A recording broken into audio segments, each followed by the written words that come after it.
eu vou trabalhar em cima do código dos simulações template que a gente tem, né? Lembrando que é o simulações template, é um pacotinho que tem essa série de funções, né? Uma função de uma estrutura de dados, o arquivo que gera o ponto inicial, aí a função que calcula a distância usando condições periódicas de contorno, a função que calcula a energia potencial de um par de partículas e a função que calcula a energia potencial de todas as partículas. E é ela que em cima dela que a gente vai trabalhar. Na verdade, a gente vai incluir agora um novo arquivo aqui, que eu ainda não criei ele, mas já vamos chamar ele de outra coisa, já vamos prever que a gente vai criar ele. E a gente vai criar uma função que vai ser a função o total paralela, tá? Talvez mais de uma função, na verdade, porque a gente vai fazendo ela por partes, mas eu vou copiar esse arquivo de cálculo de energia total num arquivo que vai fazer versões paralelas dessa função de energia total.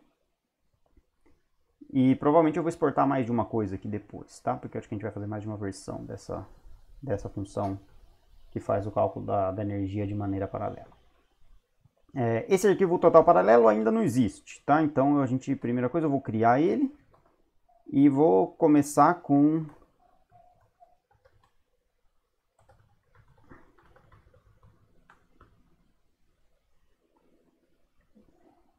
total.jl, o total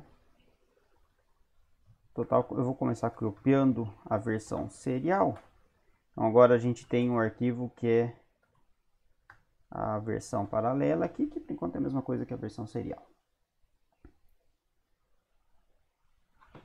Lembrando, né?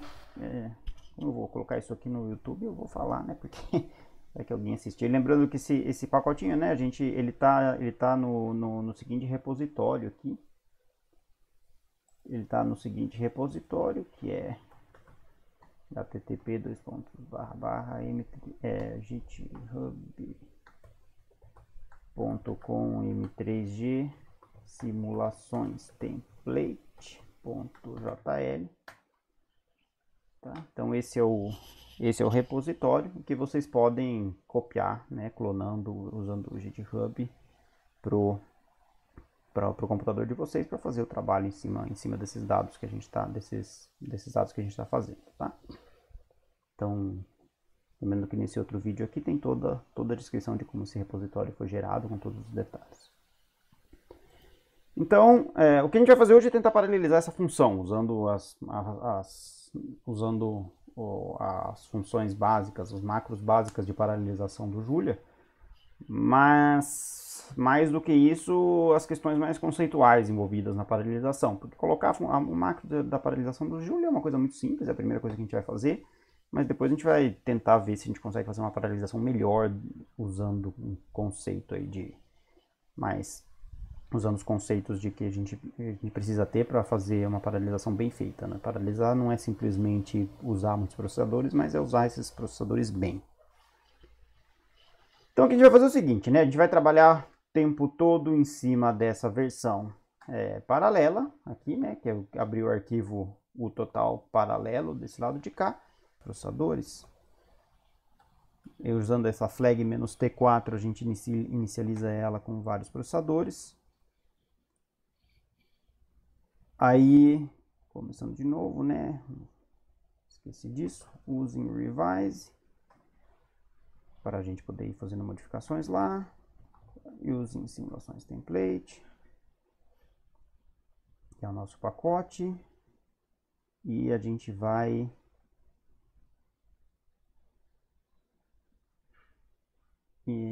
criar o nosso ponto inicial, usando p igual initial point, criando os dados, né? Os dados do nosso problema com os valores padrão, o ponto inicial padrão de novo, ponto inicial padrão de novo, usando esse comando aqui, que são lá os 10.000 pontos nesse array. E aí a gente pode calcular a energia total, mandando os pontos e os parâmetros. Tá aí, né? E a nossa função paralela, por enquanto é a mesma coisa, não vamos dar nada nela. Tá, só que agora a gente tem mais de um processador disponível para o cálculo, né? O que isso a gente sabe usando esse comando aqui, ó. Threads.anythreads, sem nenhum parâmetro, devolve quantos processadores estão disponíveis para o Julia fazer a conta. Então aqui a gente tem 4 processadores disponíveis para a execução dos nossos cálculos.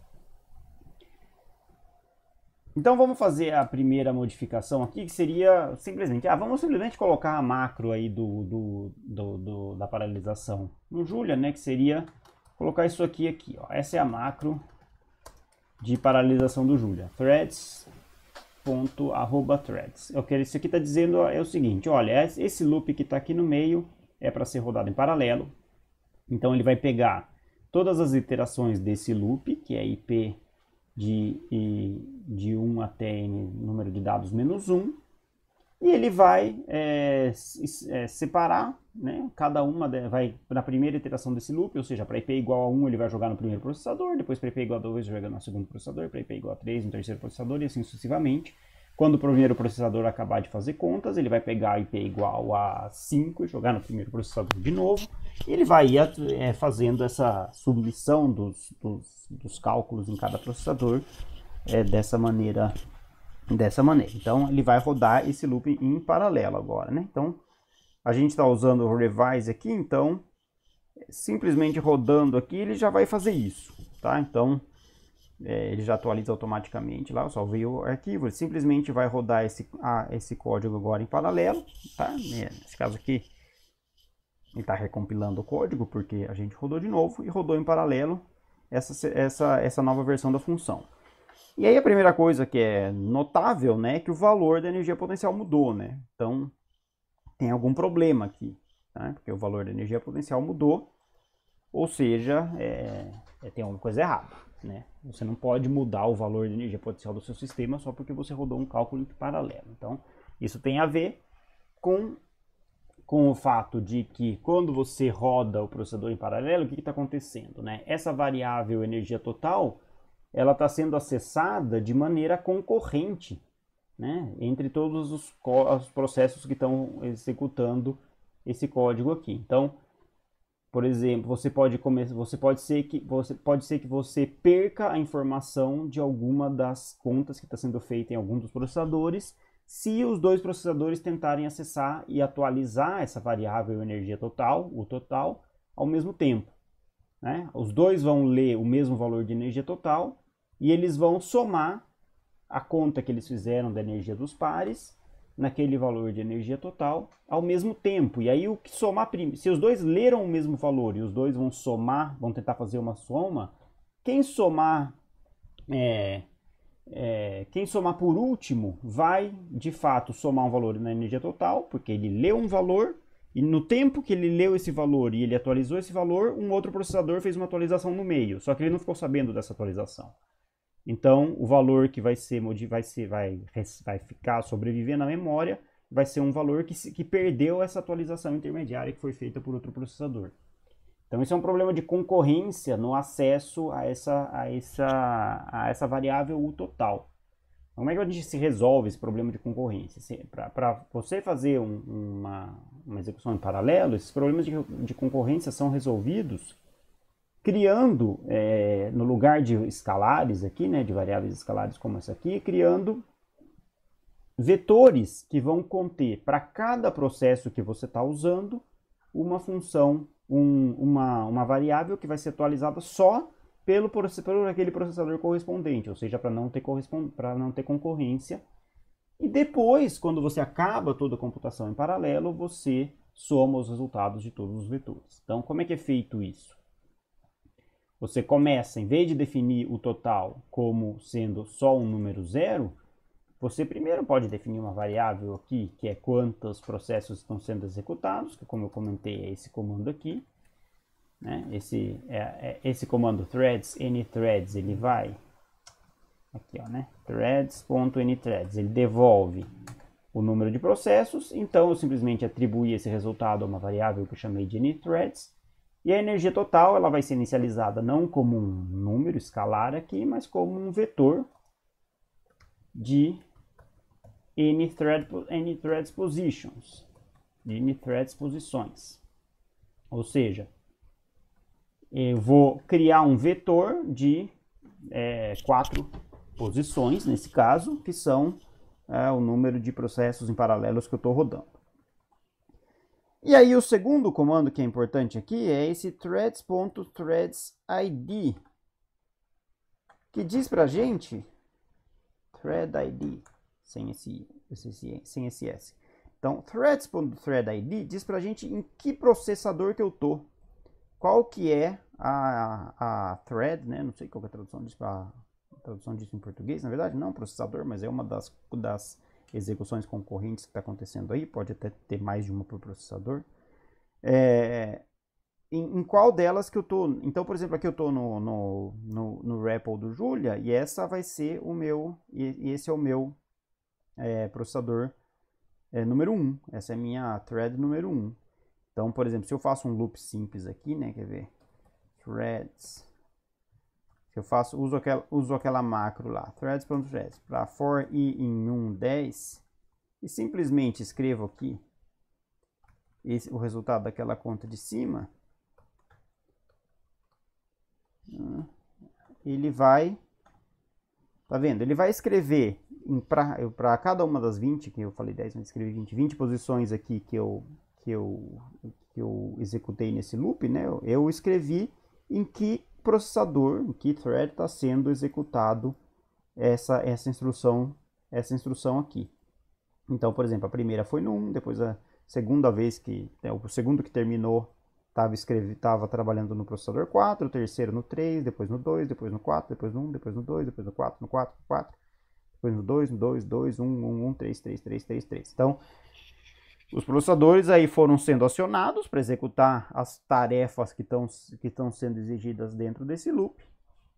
E cada um deles fez isso, e esse número, e o número resultante desse comando aqui, threads.threadID, é o número que vai corresponder ao processador onde isso está acontecendo. Então, a gente criou um vetor aqui, né, de 4 posições, nulo, zeros, n-threads, e a primeira coisa que a gente vai fazer aqui é, dentro do loop onde a gente está fazendo essa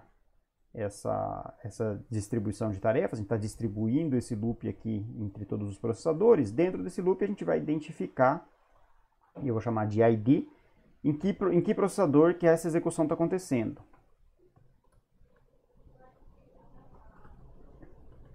Então aqui eu tô atribuindo a variável ID o resultado desse comando threads.threadID, que vai dizer, olha, conjunto de operações que está acontecendo dentro dessa volta do loop que está sendo distribuído entre os processadores, está acontecendo nesse processador cujo número vai estar associado a essa variável ID. Aí tudo bem, aí dentro desse loop eu tenho um outro loop, que é sobre o número de partículas, e aqui eu calculo a distância entre a partícula IP e a partícula JP. Se a distância é menor do que o cutoff, eu vou somar a energia total, só que agora a energia total é um vetor, e justamente o que eu vou fazer é não somar a energia total a um escalar, mas eu vou só somar a energia total àquela componente do vetor que corresponde ao processador onde eu estou. Então, o processador número 1 só vai somar números em o total de 1, o processador número 2 só vai somar números em o total de 2, o 3 só vai somar números 1 em o total de 4, e o número 4 só vai somar os números em o total de 5, de tal maneira que nenhum deles vai estar concorrendo pelo valor de o total ao mesmo tempo, eles estão acessando diferentes posições na memória, então você elimina uma concorrência dos processadores por aquela posição na memória. E aí, claro, agora você tem um vetor, mas você quer o resultado dessa soma. Então, você quer devolver, em vez de um escalar o total, que seria, ou do vetor o total, que conteria o resultado da soma feita em cada processador. Não, você quer a soma de todos esses resultados. E aí você soma serialmente, né? Agora você faz essa soma de novo, fora do loop paralelo, e somo com o resultado desses 4 números, que aqui é uma soma de 4 números, então isso é baratinho de fazer. Então você soma esses 4 números e tem o resultado da energia total. E aí a gente pode aqui comparar de novo, né? Vamos ver, então a gente vai rodar de novo a função o total, de energia total, que dava esse resultado aqui. E agora a gente vai rodar de novo a função o total paralela, que agora, olha só, deu quase a mesma coisa, tá? 1742, 1648, 49, 146. E aqui você tem uma diferença nos 3 últimos números. Isso sempre pode acontecer porque os números estão sendo somados, né? São números de ponto flutuante, eles estão sendo somados em ordem diferente, né? Num caso você tinha uma soma feita numa determinada ordem da energia potencial de cada partícula, agora você tem uma soma feita em outra ordem, por causa que cada processador está somando com um subconjunto das partículas, e no final você soma esses 4 resultados, e aí a ordem da soma de números de ponto flutuante, né, a de precisão finita, o resultado da soma é dependente da ordem que você faz a soma. Então, você pode ter uma diferença, mas a gente espera que seja uma diferença pequena, e nenhum dos dois é melhor do que o outro, na verdade, né? São duas maneiras, essencialmente, aqui a gente não tem nenhum cuidado especial na maneira como a gente está fazendo essa soma, então nenhum dos dois resultados é mais correto que o outro. Um deles faz a soma de uma maneira, o outro faz a soma de outra maneira, e os resultados são ligeiramente diferentes. A gente espera que isso não vá gerar um problema na execução do código de uma maneira geral. Até aí, tudo bem? Então,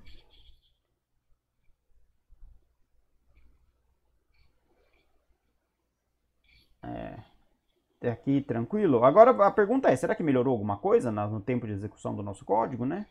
A primeira coisa que eu vou já me adiantar, né, é que eu estou rodando aqui esse exemplo, eu estou rodando várias coisas ao mesmo tempo, né? Então, o meu laptop aqui ele tem 4 processadores, mas eu estou rodando ao mesmo tempo o Firefox, que está aberto numa janelinha lá, o Chrome, que está aberto com a aula com o Google Classroom, eu estou rodando o OBS Studio, que é o que eu estou usando para gravar isso aqui. Então, obviamente, a gente não tem disponíveis 4 processadores, a gente tem bastante menos do que isso, né? Então, tá vendo? A gente tem vários processos rodando aqui que estão usando praticamente metade, mais que a metade da capacidade de processamento da máquina ao mesmo tempo, né? Então, a gente não vai obter uma melhoria de desempenho de 4 vezes usando 4 processadores, porque está tendo concorrência aqui de um monte de coisas, né? Então, assim, não dá nem para esperar, já por essa razão, já não dá para a gente esperar que tenha um aumento de desempenho de 4 vezes. E a gente está concorrendo com um monte de outras coisas que estão rodando na máquina ao mesmo tempo. Mas a gente pode testar, vamos ver se melhorou, né? Então, a gente vai usar Benchmark Tools e vai testar o total de P e Data, vamos ver quanto tempo demora isso, né, medindo direitinho. Eu vou aqui na janela vizinha dar um top aqui para a gente ver a execução. Então, aqui o processo deve ser esse aqui. Precisa ser letra um pouquinho menor para aparecer aqui, ó. Então, vamos rodar de novo, tá? Então, tô calculando, fazendo benchmark de U total de novo. E aqui está o Julia rodando, tá? Ele está usando aqui 96% da capacidade de processamento. O Chrome está usando muita coisa, que é o que está usando aí tá transmitindo a aula, né? O OBS Studio que está gravando isso aqui está usando muito também, tá? Mas a função o total, ela demorou 1,99 segundos, tá? Quase 2 segundos. E a gente pode agora comparar isso com a versão paralela que a gente escreveu. Então, agora o que é para chamar atenção é que a versão paralela agora, ó, ela está usando mais do que um processador. Ó. Agora 230% de CPU, agora 200% de CPU. Então ela está usando mais do que um processador, 229%. A gente gostaria que estivesse usando 4, né? Porque a gente disponibilizou 4 processos para o Julia, só que, como ele está concorrendo com todas essas outras coisas aí, não vai ter como ele atingir 400% de CPU. E, bom, resultado, de todas as maneiras foi bastante bom, né? A gente reduziu o tempo mais do que pela metade, né? Então a gente tinha 1.9 segundos e passou a ter 951 milissegundos. Agora tem alguma alocaçãozinha aqui, porque a gente está alocando aquele vetor o total, né? Dentro da função. A gente está alocando um vetor dentro da função, que é o vetor o total, né? Que é esse aqui. Tá? Então, é de se esperar que essa função agora faça alguma alocação de memória. Muito bem. Vamos comparar isso agora com o seguinte. Se em vez de... Aqui a gente tem a gente teve até uma melhora de desempenho razoável, praticamente dobrou a velocidade da execução da função. E o que a gente pode fazer é paralelo. Então, o que a gente vai querer, vamos chamar essa aqui de paralela 1. E a gente vai criar uma nova função aqui, paralela 2. E aí eu vou vir aqui no... Eu vou exportar elas separadamente.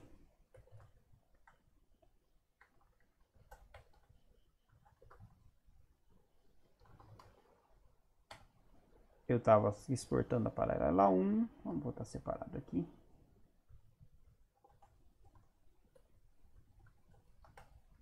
E eu vou criar uma nova função que vai chamar paralela 2, então eu vou agora exportar as três separadamente aqui, tá? Então, poderia ter colocado o export aqui também. Então agora eu vou criar uma nova função que vai chamar paralela 2. Essa aqui vai ser relativamente mais sofisticada, e a gente vai ter que entender o que a gente está fazendo aqui. O objetivo agora do que eu vou fazer é o seguinte, eu vou tentar conceitualmente fazer aquilo que eu estava falando para vocês.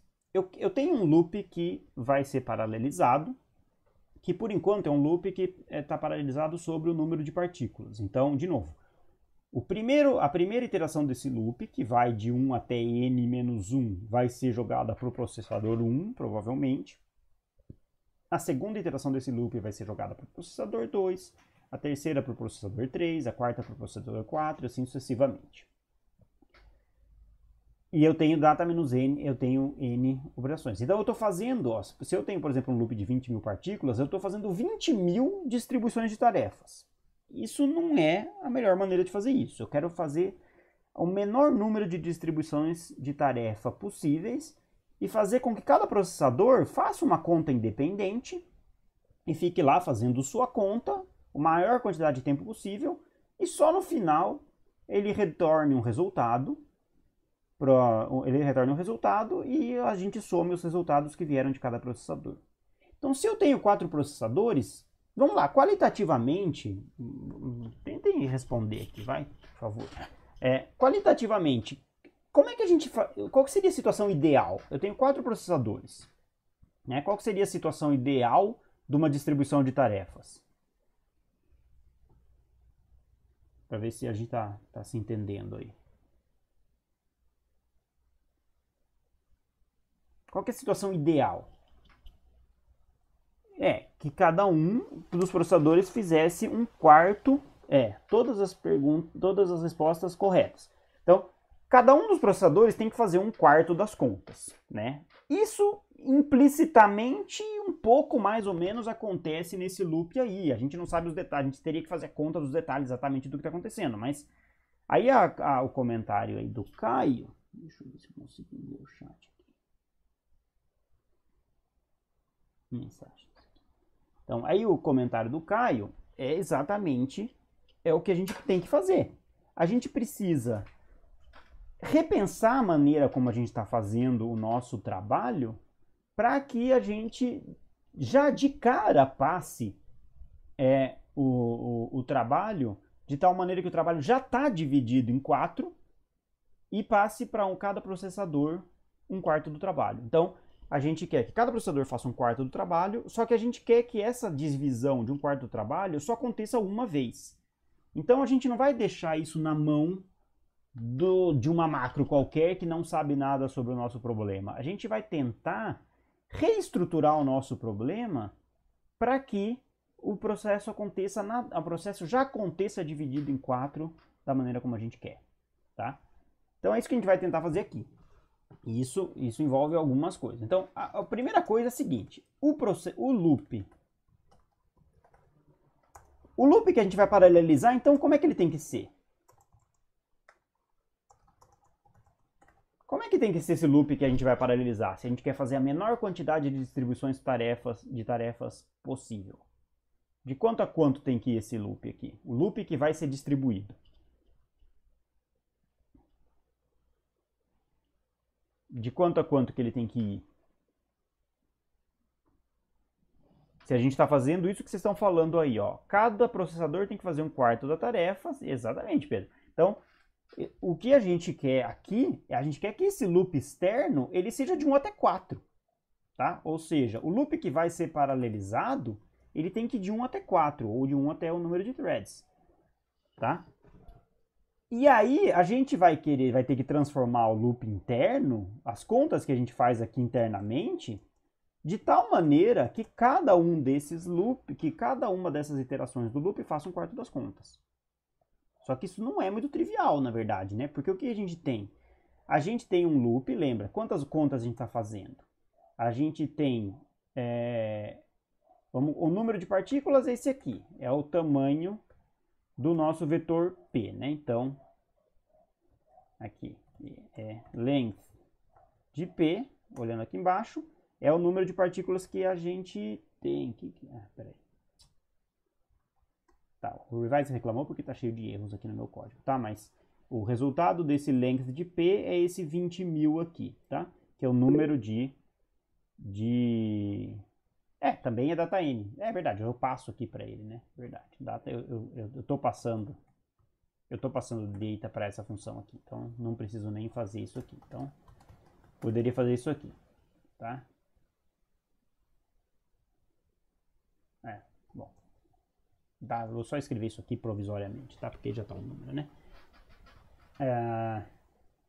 Uma maneira bonitinha de fazer isso é isso aqui, ó. Unpack n igual a data. Tá? Eu acho que isso aqui funciona, quer ver? Unpack n igual a n igual a data. Tá, porque não estou explicitamente, mas a gente está usando dentro do pacote parâmetros, acho que vai funcionar. Tá, só para vocês entenderem, ó, a gente está usando aquele pacote parameters para definir data, tá? Então, eu não quero ficar escrevendo data.n toda hora dentro da minha função. Então, se eu escrevo essa macro aqui, unpack n igual a data aqui dentro, é a mesma coisa que escrever isso aqui, n igual a data.n. Tá? Mas se eu tenho aqui é quase a mesma coisa, tá? Então, o resultado é o mesmo, mas se eu, por exemplo, quero as três, n, epsilon e sigma, eu escrevo isso aqui, ó. Unpack disso aí, tá? Então agora n é o valor de n, epsilon é o valor de epsilon que está em data e sigma é o valor de sigma que está em data, tá? Então a gente vai usar essa linha aqui, unpack n igual a data, só para ensinar para vocês a notação, mas ela é exatamente equivalente nesse caso aqui, nem tem muita vantagem, a isso aqui, tá? É exatamente isso aqui, a variável n é a variável data.n, a variável n da estrutura de dados data. Tá? Então a gente vai usar isso aqui. Então esse é o número de partículas. N é o número de partículas. E a gente está fazendo o número de pares de partículas, né? É isso aqui, né? N vezes n menos 1 dividido por 2. Esse é o número de pares de partículas que a gente tem. Esse é o número de contas que a gente está fazendo no loop de cima, né? A gente está fazendo um loop que vai de 1 até n menos 1, e um outro loop que vai de i mais 1 até n. Então, o que é isso, né? Vamos desenhar isso, que a gente vai precisar desenhar para entender isso direitinho. Vamos fazer um caso aí de 5 por 5. Todas as coisas que a gente vai fazer agora precisam de desenhos, que senão a gente não entende nada.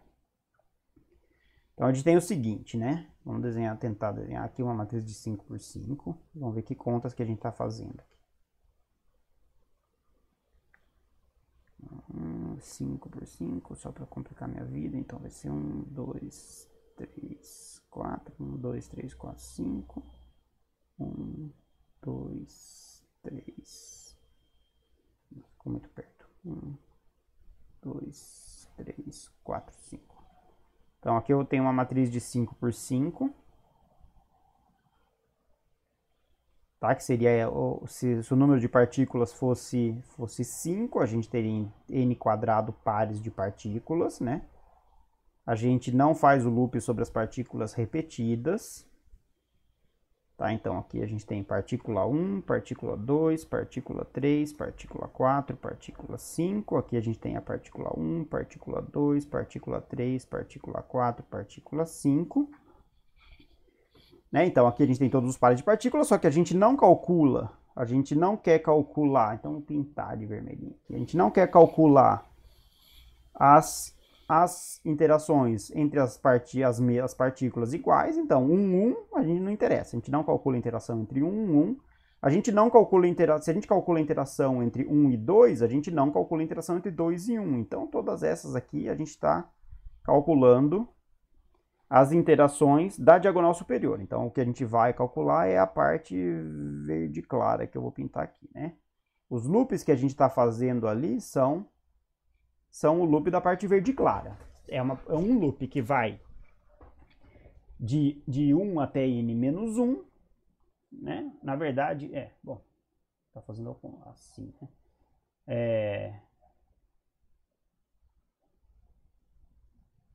Para ser exatamente o que a gente está fazendo no loop, a gente está indo de 1 até n menos 1 em i, nas linhas, né? Linha 1. Isso, é exatamente isso. É exatamente isso que a gente está fazendo. Então, aqui é a linha, né? O primeiro loop está indo de 1 até n menos 1. Então, tá vendo? A linha começa. Esse é o primeiro ponto. I igual a 1. Depois a gente vai ter I igual a 2, I igual a 3, I igual a 4. E esse aqui é o I igual a 5, que não está sendo considerado no nosso loop externo. Lembra? Os nossos loops lá são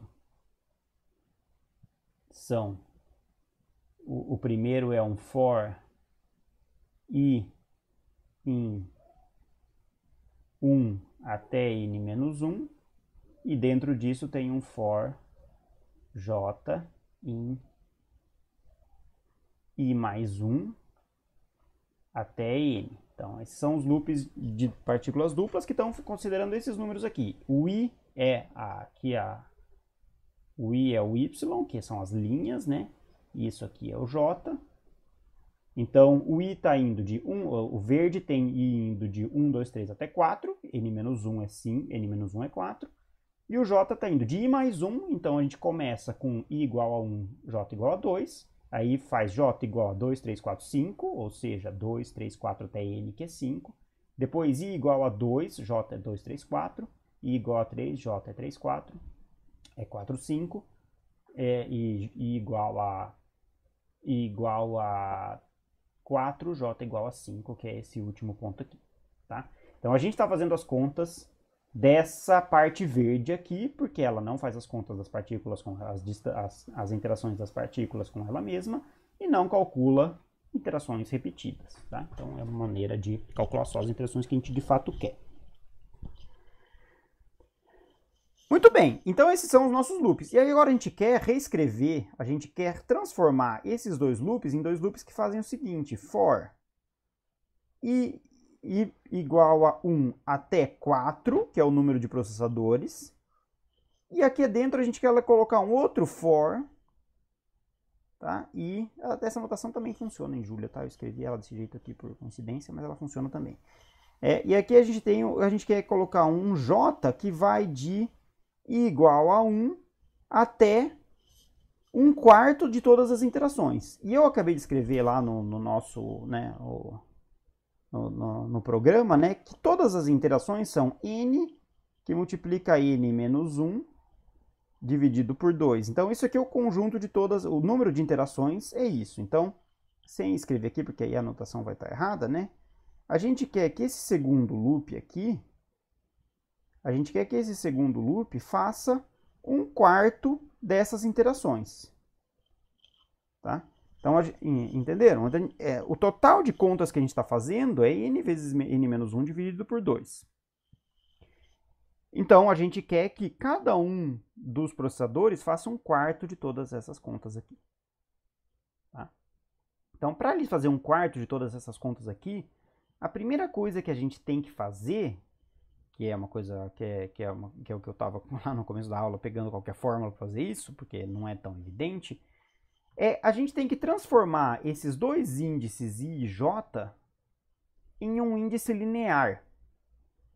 Em que sentido? A gente quer fazer que esse loop interno ele seja um loop sobre todos os pares de partículas, para a gente poder separar esse loop em 4. Tá? Então vamos ver como é que a gente faria isso antes da paralelização. Né? Então a gente tem que o número total de pares é esse aqui. Vamos esquecer um pouco a paralelização por enquanto. Tá? Então vamos apagar aqui a nossa paralelização, vamos voltar. Vai ser uma versão serial, mas que a gente vai transformar ela em paralela depois. Tá? Para a gente ir entendendo por partes o que a gente está fazendo. A gente tem aqui o número de partículas, a gente tem que o número de pares de partículas é esse aqui. E o que a gente gostaria é de ter um loop assim, ó, for e pair, não um loop sobre o número de partículas, mas um número sobre o número de pares de partículas em 1 até n pairs. Então, imagina que eu pudesse fazer o loop dessa maneira. Se eu conseguisse fazer o loop dessa maneira, depois seria mais fácil eu dividir esse número de contas que eu estou fazendo nesse loop aqui em 4. Porque cada processador ficaria com n pairs dividido por 4 operações. Então, vamos pensar como é que a gente faria isso. Primeiro, para fazer isso, a gente aqui vai ter uma conta, né, que vai ser a conta de fato da interação entre cada par de partículas, que vai ser essa conta aqui. A gente vai ter que adaptar ela para isso. Então, essa é a conta que a gente tem que fazer. A gente tem que pegar o índice IP da partícula I, o índice JP da partícula J. Ó, só para aproveitar, ó, a gente está usando aqui data.side, né? A gente poderia usar o unpack aqui para aproveitar isso, tá? Se eu escrever aqui unpack nside igual a data, eu posso me livrar dessa anotação aqui. E aqui eu estou usando data.cutoff, tá? Então, o unpack serve para limpar esse código dessa maneira. Então, em vez de usar data.cutoff, eu vou usar agora cutoff, tá? Porque eu já fiz o desempacotamento das variáveis que estavam, dessas 3 variáveis que estavam em data, que eu uso dentro da minha função aqui. Tá? Então agora o código fica um pouquinho mais limpo, é para isso que serve esse unpack. Mas tudo bem, a gente vai ter que fazer essas contas aqui para cada par de partícula. Então a gente tem aqui o high, a gente vai calcular a distância entre elas, mas para isso a gente precisa o índice IP e o índice de JP. Só que agora o nosso loop externo não é um loop sobre IP e sobre JP. Então a gente precisa aqui uma função que, dado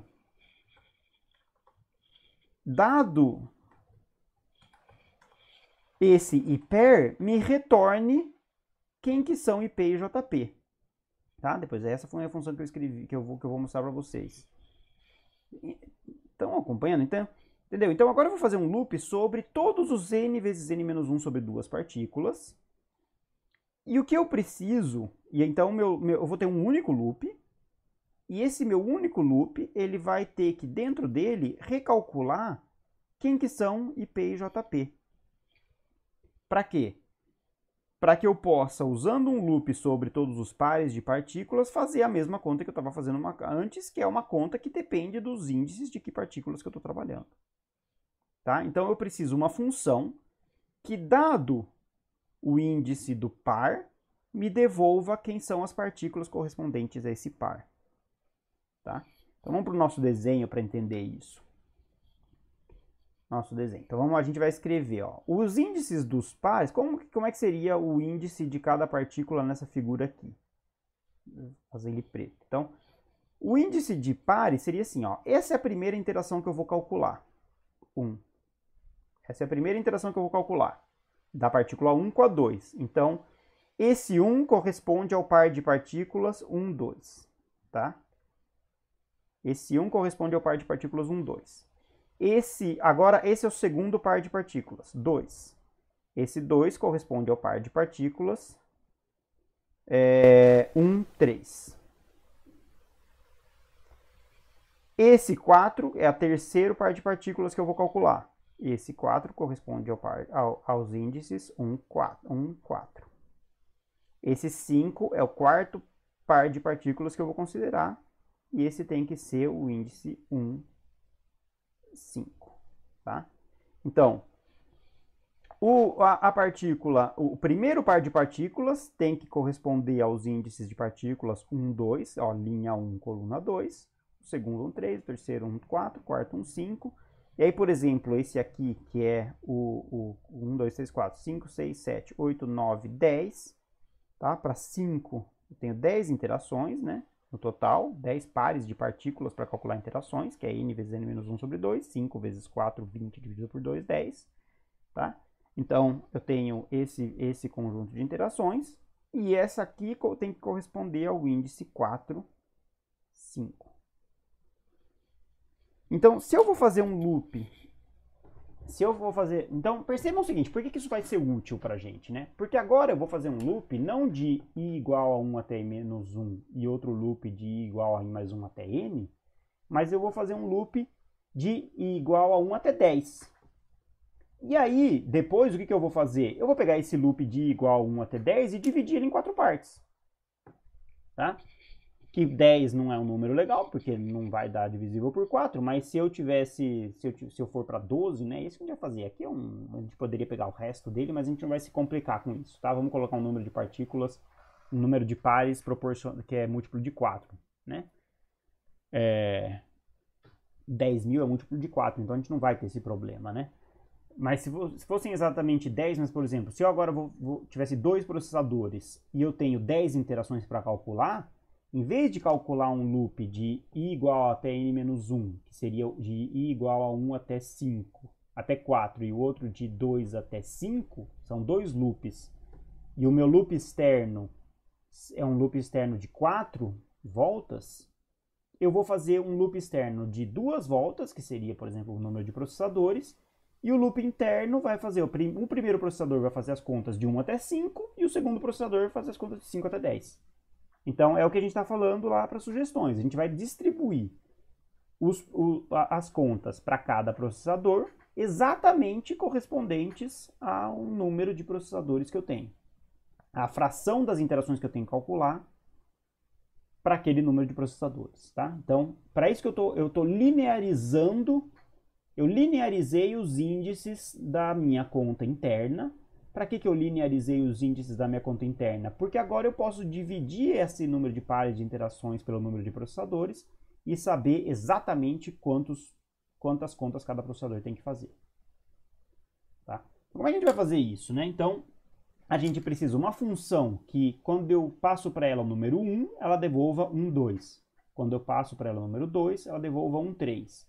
Quando eu passo para ela o número 3, ela devolve um 4. Quando eu passo para ela o número 4, ela devolve um 5. Para quê? Para eu poder fazer um loop no número de pares de partículas e dentro desse loop eu recupere quem que são os índices da função correspondente.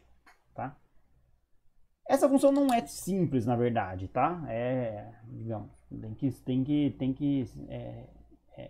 ela é complicadinha e ela é essa função aqui que eu estava copiando de uma implementação aí que eu achei na internet, que eu acho que está certa, tá? Que é essa aqui, que eu chamei de função linearindex.jl, tá? Então, é uma função que recebe um índice e devolve um par de índices, tá? Então, é uma função, ela recebe o que a gente quer e ela devolve o que a gente quer. Ela recebe um índice linear, que seria 1, 2, 3, 4, 5 até 10, e devolve um par de índices, que é para o 1 tem que devolver um 2, para o 2 tem que responder um 3, e assim sucessivamente. E para o 10 tem que devolver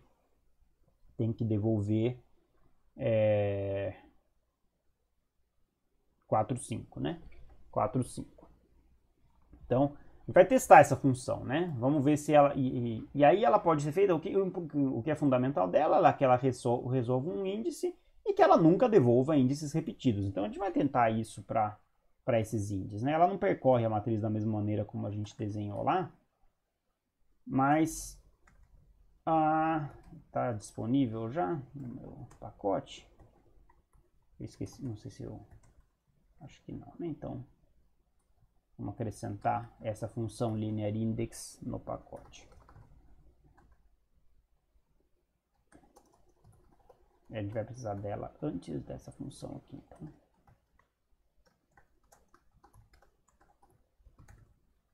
Na verdade, a função está com um nome ruim aqui. Ela deveria fazer o contrário, né? Eu vou exportar ela porque a gente vai testar ela. Tá? Mas lá não seria uma função que a gente normalmente exportaria, porque ela só vai ser usada internamente pela função total paralela. Tá? Mas eu vou exportar ela aqui para a gente poder ter acesso a ela direto aqui. Então,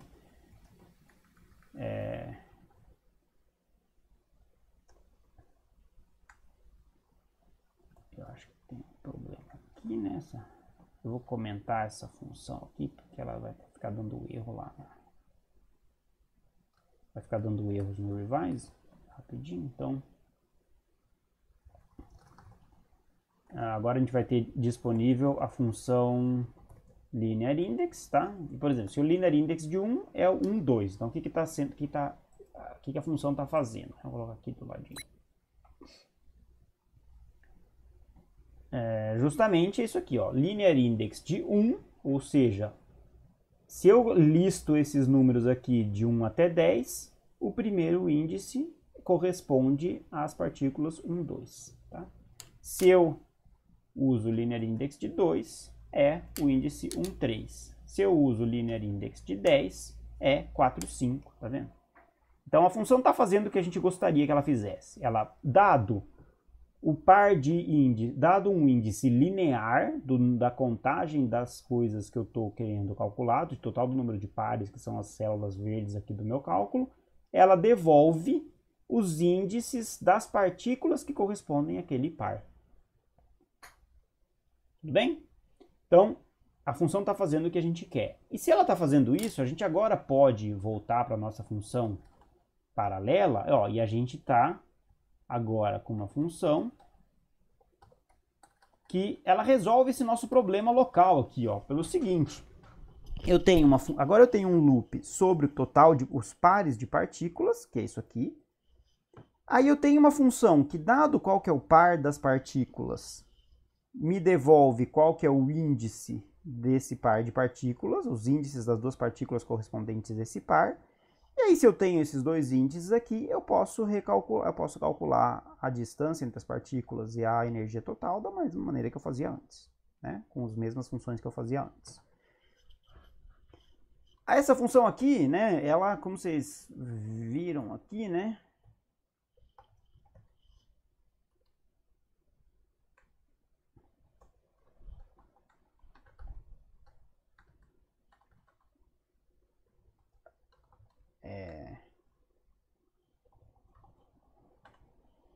chegar na conta dessa função aqui é para quebrar a cabeça mesmo. Notem que ela não é muito simples, né? Ela tem uma raiz quadrada, ela tem números, né? Ó, menos meio, mais meio vezes a raiz quadrada de 1 vezes 8 vezes o índice mais 2. Então, não é muito trivial deduzir isso aqui não, tá? Na verdade, você deduz isso para a dimensão infinita e depois você extrapola para a dimensão infinita. Enfim, é uma coisa...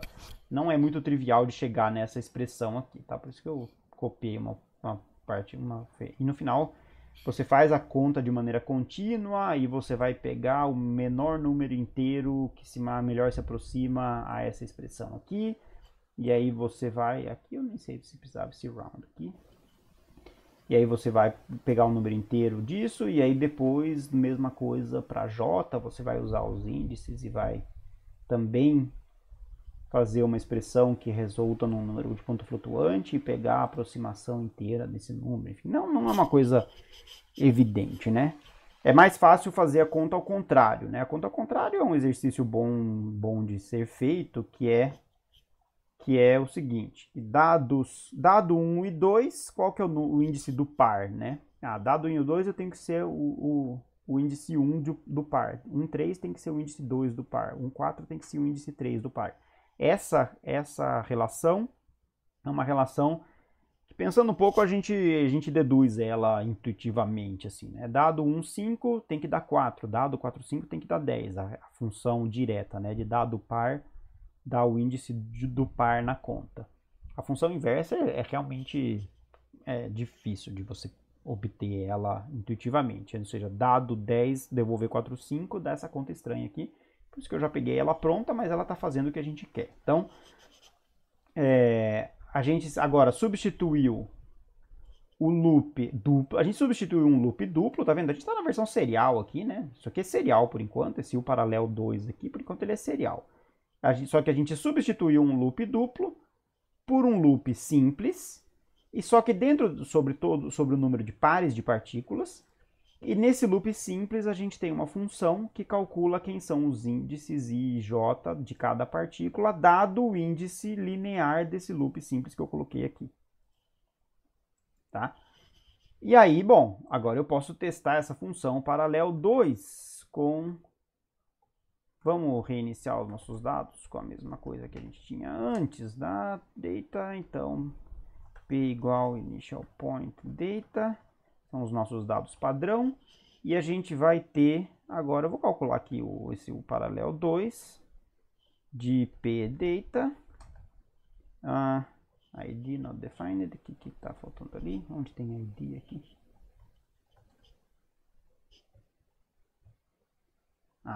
Esqueci de tirar isso aqui, tá? Porque isso aqui estava na versão paralela, mas agora eu transformei meu total num escalar de novo. Então, tá aí. Então, agora vai funcionar. Ele vai dar isso, a gente espera que dê o mesmo resultado que antes, tá? Então vamos só conferir, né? O total,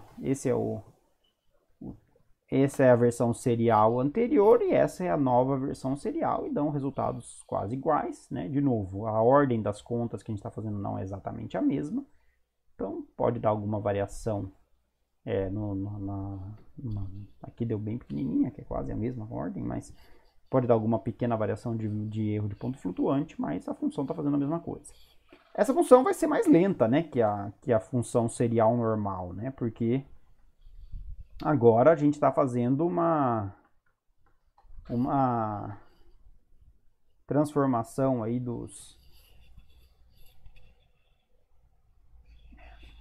o paralelo 2.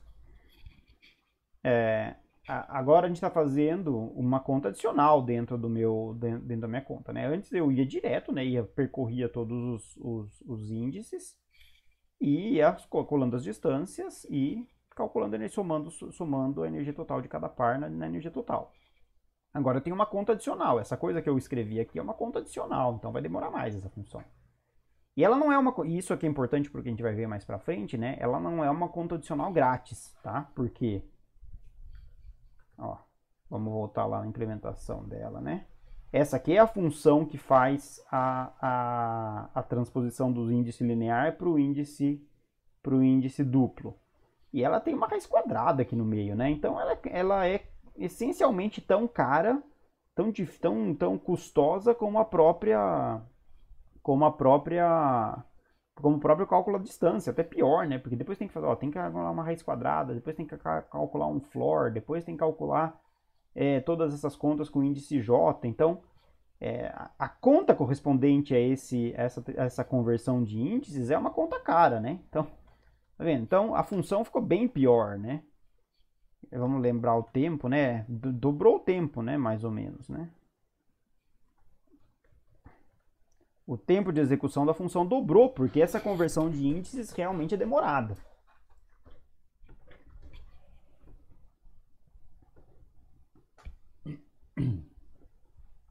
Ela é uma conversão de índices realmente demorada. Então, uma opção que a gente tem, inclusive, vamos começar por ela, porque, então, tá vendo? O tempo mais que dobrou, porque essa conversão de índices demora tanto ou mais do que o próprio cálculo da distância.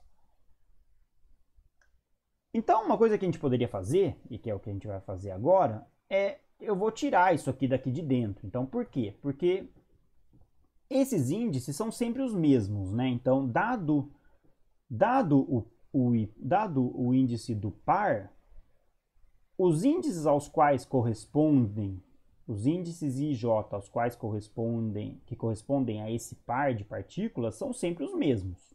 É o resultado daquela função lá. Então eu posso colocar isso para fora da função, né? Eu posso passar isso como parâmetro da função. Eu vou criar uma nova função aqui que vai ser ijpair, tá? Que vai receber o número de partículas, é a única coisa que ela precisa receber, e ela vai devolver, e o que ela vai fazer? Ela vai alocar um vetor. Tá? Eu vou criar um vetor aqui de números inteiros para guardar todos esses índices. Então, eu vou guardar ij, vou chamar de ij esse vetor, que vai ser um vetor de zeros, de números inteiros, com n vezes n menos 1 dividido por duas posições, tá? Com n vezes menos 1 dividido por duas posições. E agora eu vou preencher isso aqui. Então, eu vou fazer para i... Vamos aqui. Não, mentira, não é o número de inteiros, é de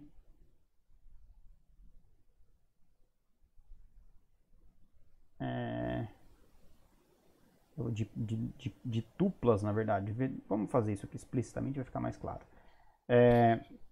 Eu tenho o número de pares, vai ser n vezes n menos 1 dividido por 2. E a gente eu vou criar um vetor, que eu vou chamar o vetor ij, que vai ser os índices i e j correspondentes a cada par, que vai ser, eu vou inicializar ele com pode ser uma matriz, né? Melhor. Uma matriz. Então, vou fazer uma coisa mais simples, que é uma matriz. Então, vou criar uma matriz de números inteiros, tá? Primeiro com indefinida, com n per linha, o número de linhas igual ao número pares, e duas colunas. As duas colunas vão corresponder ao índice i e ao índice j correspondente a cada par. Então, agora eu vou fazer um loop de i, in e pair, tá bom? Para ficar mais elegante. De i pair de 1 até o número de pares. Dentro desse loop, eu vou calcular esses dois índices. Tá? E eu vou diretamente atribuir esses dois índices à minha matriz. Então, ij de i pair 1 vai ser o índice linear correspondente ao índice da partícula 1 correspondente ao índice linear i pair, e ij de i pair 2 vai ser o índice da partícula j correspondente a o par i pair, tá? E eu vou retornar ij. Então, agora eu criei uma função que vai fazer essa conta aqui e vai me devolver uma matriz, tá? Uma matriz ij, é ruim esse nome, para dar o nome de matriz. Vamos chamar a matriz de ind, que é uma matriz em geral. Deixa ij. Tá? Então, eu vou devolver essa matriz, e essa matriz contém todos os índices já. E aí eu vou passar essa matriz para a função o total paralela, tá? A gente poderia passar na estrutura de dados, enfim, essa é outra história. Mas eu vou passar essa matriz para a função o total paralela. E aí aqui dentro, em vez de eu calcular esses índices todas as vezes, eu vou simplesmente recuperar, eu vou simplesmente usar os índices da matriz. Então, o IP vai ser, em vez de eu ter que recalcular ele, o IP ele vai ser a matriz IJ de I pair 1, e o JP vai ser a matriz IJ de I pair 2. Tá? Então, agora, em vez de eu fazer a conta, né, agora isso aqui já está armazenado num vetor, e eu vou passar essa matriz, está armazenada numa matriz, eu vou passar essa matriz para a função total paralela, e aí eu vou simplesmente usar esses dois índices aqui para fazer a conta. Isso aqui deve Deve melhorar. Só que agora eu tenho que, antes de executar a minha função, eu tenho que calcular essa matriz IJ. Então, IJ per de... Eu acho que o N aqui já está definido, né? Deixa eu ver. Não, N está 20.000, então vamos fazer um pack. Acho que o N igual a data, tá? Então, eu já rodei esse pack. O N agora é o valor de N associado que está na estrutura de dados. Então, eu vou chamar a função, eu vou criar minha matriz IJ, que vai ser IJ per de N. Então, eu vou exportar ela aqui internamente mesmo. Eu não exportei ela, então agora vamos ver. Vai funcionar? Aí, não. Eu acho que eu tenho que pôr a dimensão da matriz aqui. Isso. Não, a matriz acho que já é 2. Matriz, onde é float? Ah, não. Tá. É porque esse npairs aqui, como eu estou dividindo por 2, ele está achando que é um float. Então a gente tem que fazer isso aqui, na verdade. Essa é a maneira. Ele vai entender que são todos números inteiros e é isso que vai funcionar. Tá? O erro deu porque se eu divido por 2 aqui, ele transforma esse resultado aqui num número real. Tá? Então, para ele não transformar no número real, eu usava round aqui fora, mas como isso aqui vai dar um número inteiro exatamente, porque n vezes menos 1 necessariamente é par, então eu posso usar a função div, que é isso aqui, né? Div, só vou mostrar para vocês aqui na telinha. Ó.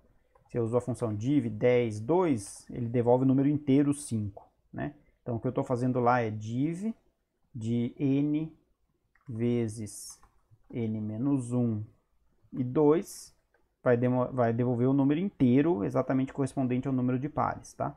E aí uma notação compacta, uma notação, sei lá, nem sei se é melhor, né? Mas enfim, eu vou até mudar porque eu acho que eu prefiro a div aí. Mas se eu escrevo barra div e aperto tab, ele transforma no símbolo Unicode de divisão, né? Então é a mesma coisa. Que aí é a divisão que mantém o fato dos números serem inteiros. Mas eu acho que eu não gosto. Eu acho que eu prefiro escrever div aqui mesmo. Acho que vai ficar mais claro. Tá? Então eu vou usar essa função que agora ela vai devolver um número inteiro para npairs. Tá? E agora a função vai lá dar certo. Quer ver?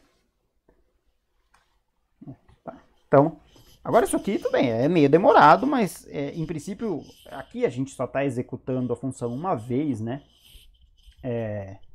A função da energia total uma vez. Então é óbvio que isso aqui tem um custo adicional, mas vamos supor que eu estou fazendo uma simulação. Aí se eu estou fazendo de fato uma simulação, eu vou ter que calcular a energia potencial do sistema em todos os passos da simulação, que pode durar uma semana. Então esse custo adicional de gerar essa matriz inicial, que é esse custo aí da execução dessa função, aqui pela primeira, quando eu executei ela aqui, ele fica irrelevante perto do tempo total da simulação. O que importa é fazer a função de energia total ser rápida.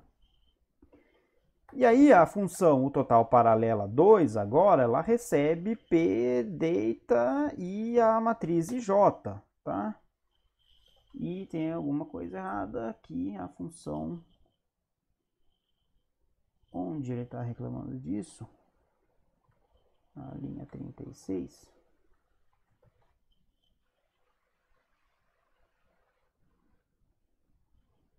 Por aqui. Bom, aqui é a mesma coisa, na verdade, né? Vamos corrigir isso aqui. Acho que é esse, talvez seja o problema. Isso. Tá, aqui é o mesmo problema. O npairs estava gerando um número real, tá? Ó, se a gente escrever isso aqui explicitamente, aqui só para vocês entenderem, talvez. Tá? Não estou enxergando isso. Se a gente escreve isso aqui, essa conta normalmente, né? Ela vai devolver um número real, né? Um float 64, né? Então, veja, ó. Type of uns é um float 64. Então, o que a gente quer, como a gente está usando isso como um índice de um loop, a gente quer que isso aqui seja um número inteiro, tá? Então, esse foi o erro que deu. E aí, se a gente usa essa função, ele devolve o mesmo número, só que como um número inteiro. E aí ele pode ser usado como um índice de um loop, ou de um vetor ou uma matriz. Então, esse npairs aqui tem que ser n vezes menos 1 sobre 2. Tá? Então agora eu acho que vai dar certo, que aí eu estava usando esse número como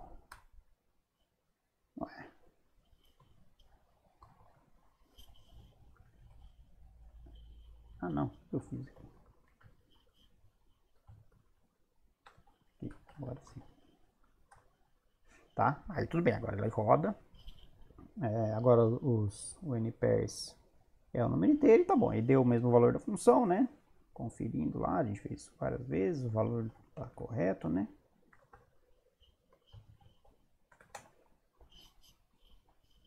E agora o tempo de execução dessa função não deve ser muito pior. Pode ser ainda ser um pouquinho pior, tá? Porque aqui essas duas linhas aqui, IP igual ao índice do par e o JP igual a esse índice do par, implicam um acesso, uma busca, um acesso à memória, né? Então, agora o IP, não é mais fazer a conta desses dois índices, mas essas duas atribuições aqui, nem precisa fazer essa atribuição, poderia colocar ela diretamente aqui dentro, mas dá na mesma, tá? Isso aí não muda nada.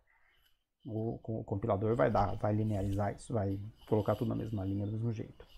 Tá? Isso não vai mudar nada, mas o fato de eu estar acessando esse vetor na memória do computador, isso tem um custo também. Então, eu ainda é bem provável, não sei se vai ser detectável isso, mas é bem provável que essa função paralelo 2 agora ainda seja, mesmo calculando os índices lá fora, ainda seja um pouquinho mais lenta do que a função total que a gente tinha antes. Tá? Ainda é possível que isso seja assim. Vamos ver. Mas tem que ter melhorado bastante, porque eu não estou mais fazendo essa conta agora dentro do loop, né? Eu não estou toda essa parte que eu tinha colocado porque eu estava fazendo dentro do loop, tá vendo? Então, vamos comparar isso com o total. Lembra que tinha ido para 4 segundos, né? Peraí, que essa função não tem J. Então, o total demorava pertinho de 2 segundos, e essa aí também está demorando pertinho de 2 segundos. Pode ser que seja significativa essa diferençazinha aí de 1,99 para 2,09 por causa desse acesso à memória que está acontecendo ali. Tá vendo? Então demora um pouquitico, aparentemente demora um pouquitico mais. Esses benchmarks, quando a diferença é pequena assim, tem que tomar um pouco de cuidado, porque às vezes tem flutuações aí no tempo da máquina por causa da concorrência com os processos. Mas a gente não espera que tenha nada muito diferente. É para esperar, eu esperaria que fosse um pouquinho mais lento, tá? É um pouquinho mais lento, mas agora é aceitável, né? Então não piorou muito a função. Bom, só que agora qual que é a graça da história, né? Então, eu vou mudar o nome dessa aqui, vou deixar ela existente ali no pacote, tá? Então, vou chamar ela de serial 2, porque agora a gente pode criar uma paralela 2 aqui embaixo a partir dela, né? Então, porque aquela ali é serial, na verdade, né? Então, vamos modificar a serial 2 e transformar ela numa paralela 2. E aí, para que a gente fez tudo isso? A gente fez tudo isso por o seguinte, porque agora a gente tem n-threads. Deixa eu apagar então o n-threads da serial, que não tem nada a ver, né? Então, tá, e a gente já tá usando o n-threads aqui, então a gente quer agora um loop for it, eu vou chamar esse it de thread, de in 1 até n-threads. Tá? E eu vou agora, esse loop interno aqui, eu vou separar ele em 4. De novo, eu vou ter que, em vez de ter o total igual a 0, eu vou ter que ter o total igual a zeros de n-threads, né? Que agora o total vai ser um vetor. Eu vou ter que, no final das contas, somar a conta feita para todos os vetores, para todos os elementos desse vetor total. E eu vou aqui ter que fazer a soma de maneira independente para cada thread. Eu tinha chamado de ID, né? Tudo bem. Vamos chamar de ID para ser consistente com o que eu escrevi lá em cima. Então, tá vendo? Eu não preciso nem me perguntar qual que é o thread que eu tô mais, porque o número de... lá na minha primeira implementação da versão paralela, né, eu tinha que... Porque eu ia lançar quantos threads aqui? Eu ia lançar um monte, né? Data menos 1, 9.999 chamadas, distribuições de tarefas, né? Então eu tinha que saber, onde está sendo executada essa minha tarefa, né? Dessas 9.999 está sendo executada em qual dos processadores? O que eu vou fazer agora, não. O meu loop que vai ser paralelizado vai ser esse aqui, ó.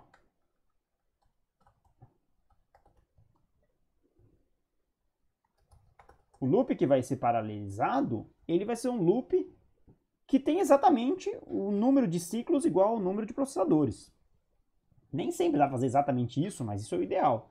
Tem um número de ciclos igual ao número de processadores e, portanto, o contador desse loop já é um índice que se não corresponde ao processador onde a conta está sendo feita, não importa, porque de todas maneiras não vai ter nenhuma concorrência por esse índice em outro processador. Se o primeiro processador estiver modificando o índice 4 desse vetor e o segundo o índice 3, tanto faz. O que interessa é que cada processador que vai receber uma dessas threads vai modificar uma única posição desse vetor de U total. Né? Isso aqui tudo bem. Agora, dentro desse loop de n pairs aqui, tem que ser dividido por 4. Cada um dos processadores tem que fazer 1/4 das operações. Né? Então, como é que a gente faz para isso fazer para cada um dos processadores fazer 1/4 das operações? A gente vai ter que definir para cada um deles qual que é o primeiro índice e qual que é o último índice dos pares nos quais esse processador tem que trabalhar. Então é isso que a gente faz, ó.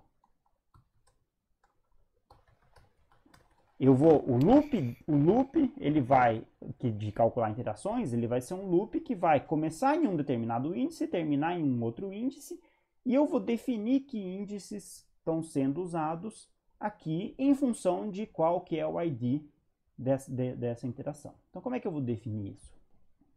Eu posso até colocar um número aqui fora, né? N per thread, para simplificar aqui, vai ser essa conta aqui.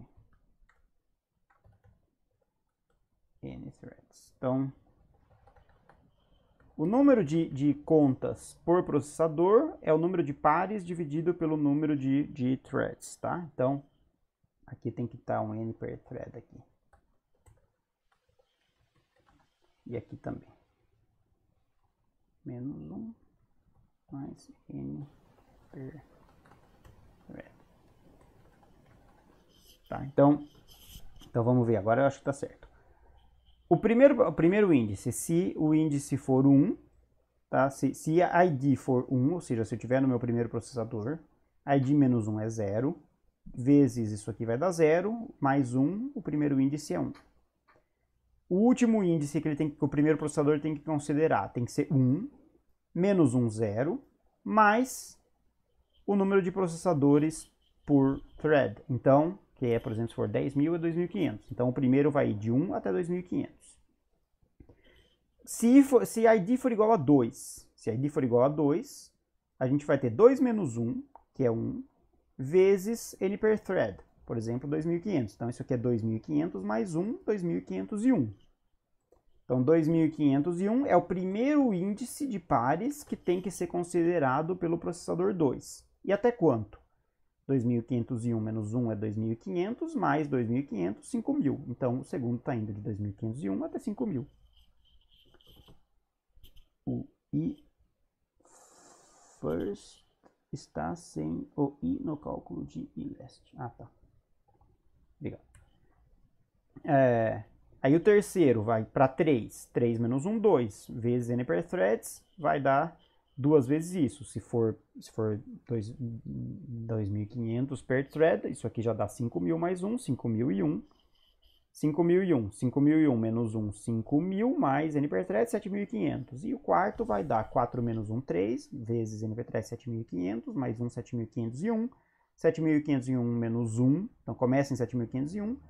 7.501 menos 1, 7.500, mais N per thread dá 10.000. Então, tá vendo? Agora, cada uma dessas iterações são 4, o número de iterações do loop agora do loop externo que está sendo paralelizado é exatamente igual ao número de processadores, tá bom?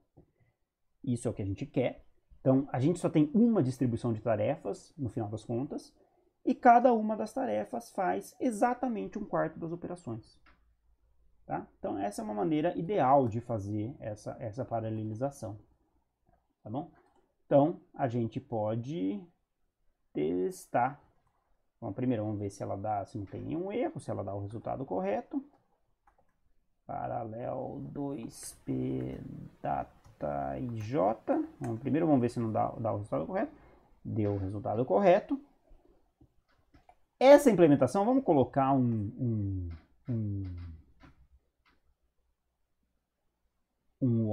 erro aqui, né? Que aqui não vai dar o erro, né? Mas isso aqui, da maneira como a gente fez aqui, só funciona se o número de pares é um múltiplo do número de processadores, né?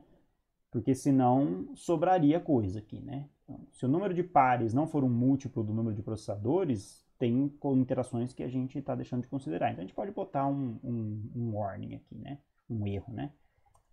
Se n pairs dividido por n o módulo, né? O resto de n pairs dividido por n threads não for zero, isso aqui não pode, a gente não deveria entrar nesse loop, tá? Vamos botar isso aqui por uma questão educativa e a gente deveria ter lidado com esse resto possível de interações que poderia existir. Então a gente botaria um erro aqui, né? N pairs, vamos botar um erro, né? Mod de n pairs dividido por n threads não é zero. Então, se isso aqui fosse assim, essa coisa aqui, se a gente estivesse usando um número de pares que não é múltiplo do número de processadores, isso aqui daria errado, tá? Então a gente pode, inclusive, fazer algum teste disso. Mostrando que vai dar errado, né? Tudo bem, que eu não fiz nada de novo, só inclusive a função continua e vamos ver o que aconteceu, né? Vamos ver se melhorou. Agora a gente vai comparar com o que, né? Vamos ver a comparação agora. É primeiro com a paralela 1, né? É isso que a gente tem que comparar agora, né? O total paralel, que eu chamei de paralel 1, peraí, né? O total paralel 1 de P e data. Tá.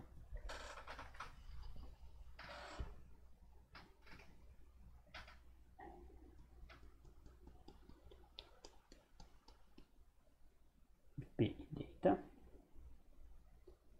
Essa é a nossa versão paralela, que ela funcionava bem até, né? Vamos ver se isso aqui vai funcionar melhor, né? Porque, enfim, a gente pode sempre ter vai funcionar melhor em geral, tá? Mas é que nesses exemplos pequenos a gente às vezes se estrepa, né?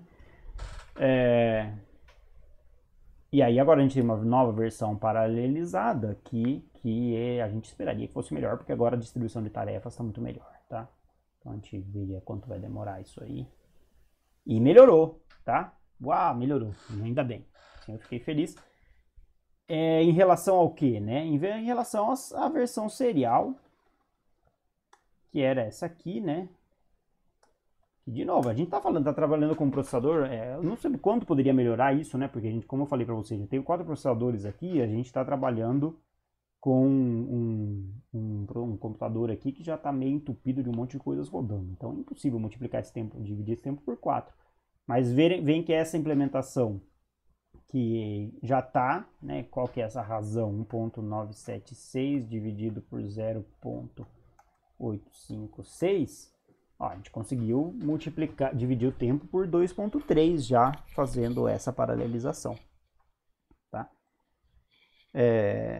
Então é isso aí. Enfim,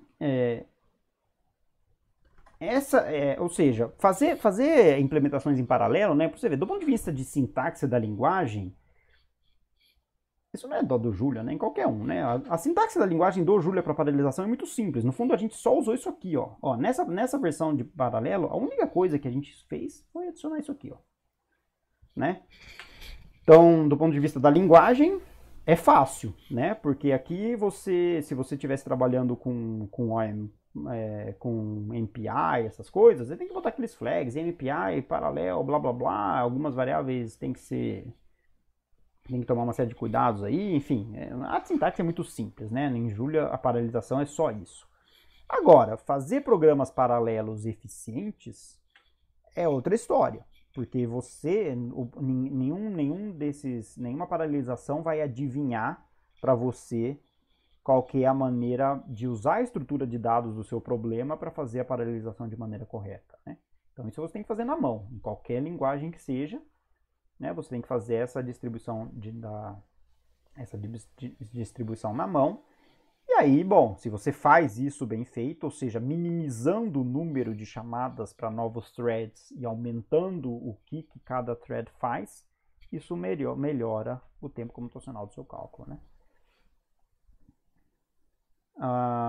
Isso aqui pode ser, deixa eu, a curiosidade, né? Se a gente deixa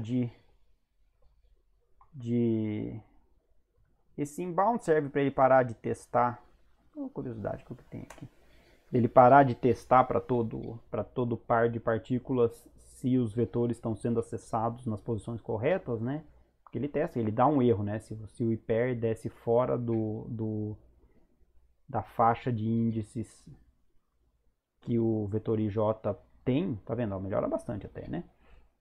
Então, se você... E aí a gente teve que melhoria já, de 1.96 para 0,708. Tá? Já está quase 3 vezes acelerado, né? Bem que apesar que eu posso botar um inbounds lá. Né? Isso não tem a ver com paralelização, mas são coisas que você, quando o seu código já está pronto... Vamos botar um inbounds nesse serial 2 aqui para comparar de maneira justa, né? Aqui, esse inbound significa que ele deixa de testar se esses vetores estão sendo acessados corretamente. A gente sabe que estão, porque a gente está tomando esse cuidado, sabe que nosso programa não vai acessar vetores de maneira incorreta, então ele não precisa testar mais. Então, se ele viesse acessar um vetor numa posição incorreta, daria um erro sem pé nem cabeça agora. Enquanto que sem essa inbounds aqui, ele vai dar um erro com sentido. Ele vai dizer, olha, o vetor IJ está sendo acessado na posição que não existe. E aí você vai achar o erro. Com o inbounds aqui, o erro vai dar sem pé nem cabeça. Se aparecer, às vezes não dá erro nenhum, você nem percebe, o que é pior ainda. Mas quando o seu programa já está todo redondinho, você já sabe que está funcionando e você tem certeza que o seu programa não acessa nenhum vetor incorretamente, você pode acrescentar esses flags aqui em inbounds para ele parar de fazer esses testes. Isso vai acelerar o código, vai acelerar a execução.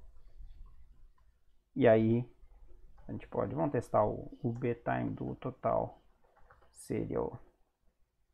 O total serial, que é o realmente comparável com esse aqui.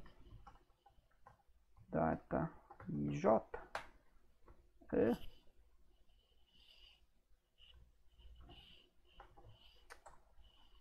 O total serial. Eu não exportei de novo. Sei que eu não exportei. Vamos exportar. Não tem nada a ver com... Vamos exportar ele também. Aqui dentro mesmo. Export o total serial 2. Por isso ele não está acessível. Agora vai. Tá, então aí. Vamos exportar o total serial 2. Para comparar o tempo dele em relação à paralelização. Aí a gente está comparando exatamente o mesmo código, um com uma versão paralelizada, o outro para uma versão que não é paralelizada. A versão paralelizada tem duas continhas a mais, que são essas duas aqui, mas isso aqui é baratinho de fazer. Não tem nenhuma raiz quadrada aqui, não tem nada muito complicado. Tá? E aí demorou isso aqui, eu acho que o que a gente tinha era a versão paralela, ela tinha demorado 0,7, né? Então tinha uma aceleração aí de quase 3 vezes nessa máquina aqui que tem 4 processadores e que está competindo por todos esses processadores, né?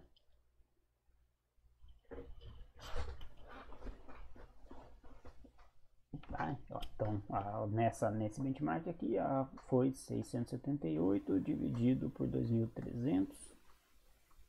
Então, a gente consegue... ao contrário, né? 2.311 dividido por 678. Então, a gente tá vendo? Tem uma aceleração de 3,4 vezes, né? Tá muito bom isso, na verdade, né? Para uma máquina com o que a gente tem aí, tá? E isso eu acho que vai dar... Vamos colocar um inbounds lá na versão paralela 1 também, para a gente comparar isso com a paralelização ingênua. E colocar um inbounds aqui, ó, no loop externo da versão paralela 1. E vamos comparar o tempo da versão paralela 1.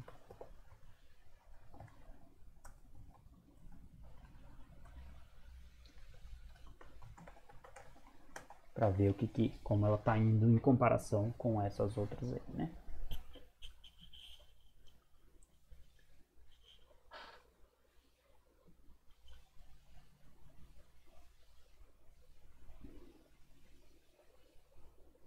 tá? 977. Então, tá vendo? Tem uma melhoria realmente substancial por melhorar a distribuição de tarefas. Aí a melhora relativa foi de 2.311.977. Na versão ingenuamente paralelizada, que foi simplesmente colocar essa bandeirinha aqui no loop, a gente conseguiu uma melhoria de desempenho de 2,4 vezes.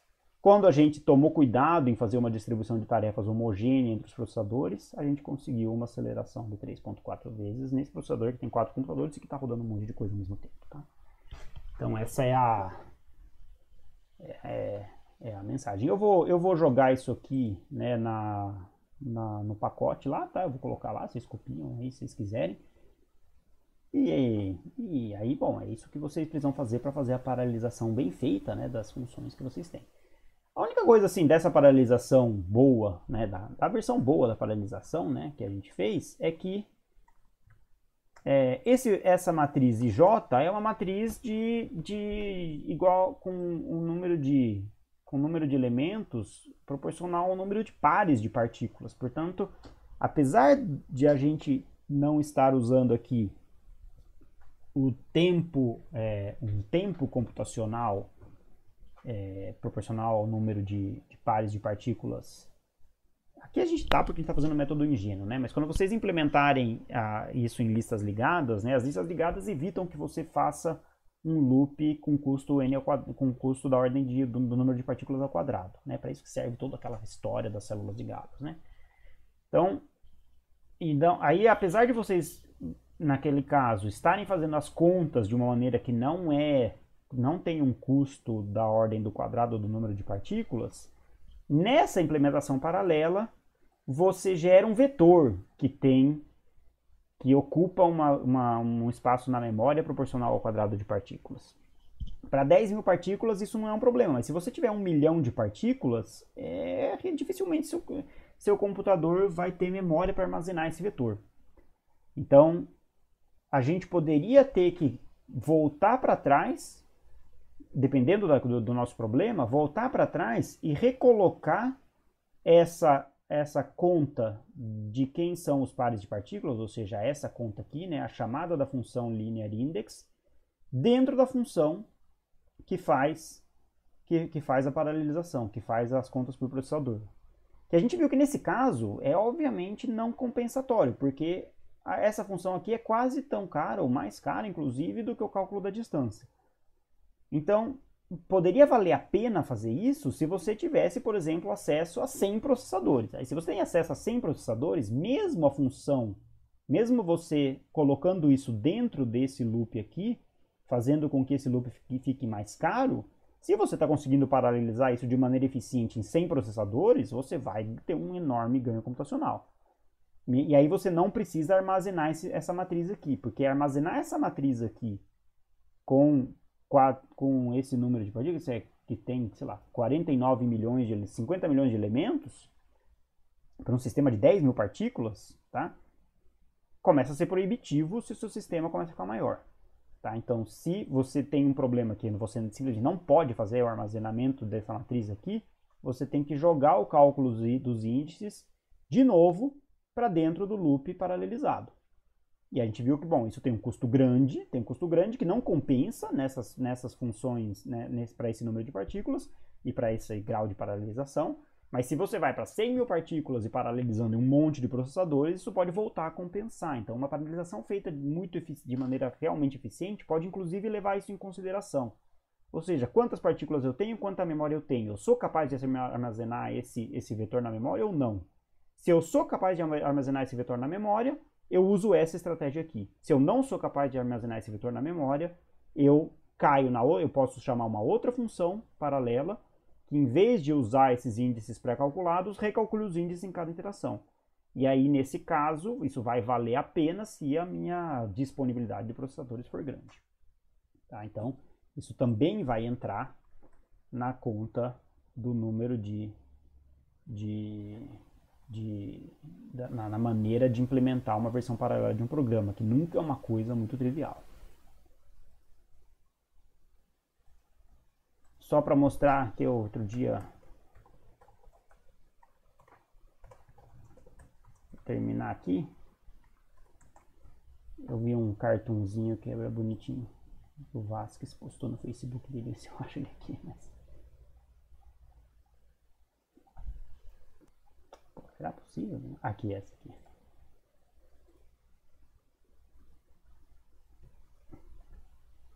Essa aqui, essa charge aqui, ó. Que você está falando, você vai fazer uma paralisação com múltiplos threads, né? E o que você imagina que você está fazendo? Ah, bota lá o flag. Você imagina que cada cachorro, é por isso que não apareceram cachorros. Cada cachorrinho, cada processador está comendo a sua própria comidinha. Só que aí você faz uma implementação e, na verdade, você está distribuindo mal as tarefas. Tem um monte de processadores tentando acessar as mesmas posições de memória e de maneira não homogênea, e aí seu cálculo fica ineficiente. Então, o que a gente fez hoje na aula foi pegar um cálculo que era mais ou menos isso aqui e transformar ele numa coisa que é, nesse caso, essencialmente isso aqui. Você sabe exatamente que todos os processadores estão fazendo exatamente a mesma quantidade de contas e de maneira ordenada, né?